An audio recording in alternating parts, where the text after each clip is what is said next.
जल और अग्नि कहीं इकट्ठे रह सकते हैं?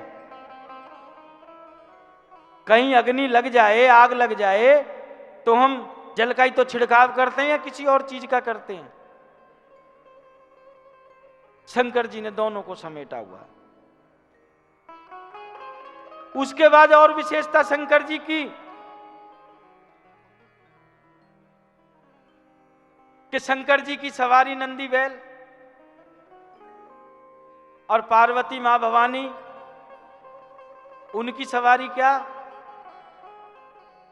शेर की सवारी। और शंकर जी और पार्वती मां कभी तो बैठते, हमने बहुत तस्वीरों में देखा। अब नंदी बैल और सिंह इकट्ठे बैठ सकते हैं?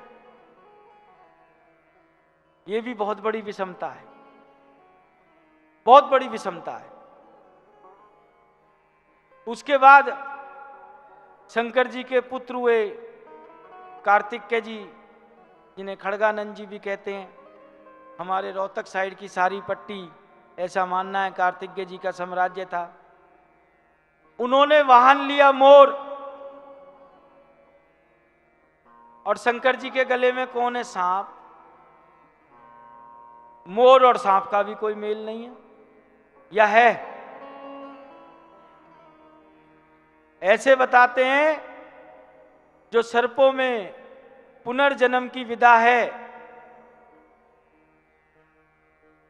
मोर उस स्थिति में भी पहचान लेते हैं। और दूसरे पुत्र हुए हमारे शंकर भगवान के गणेश जी,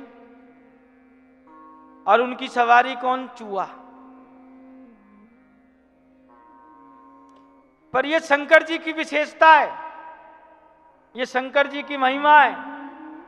चूहा भी उछल कूद कर रहा है, कह रहा प्रभु मैं निर्भीक हो गया। आपके गले में सर्प पड़े हैं, काल पड़ा है, नहीं तो चूहे की क्या स्थिति है?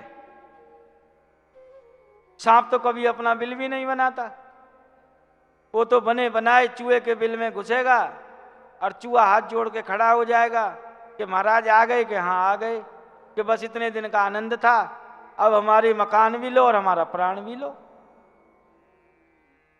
परंतु न विशेषता बैल में है, नंदी भगवान में, न विशेषता सिंह में है, न विशेषता सर्प की है, न विशेषता मोर की है, न विशेषता चूहे की है।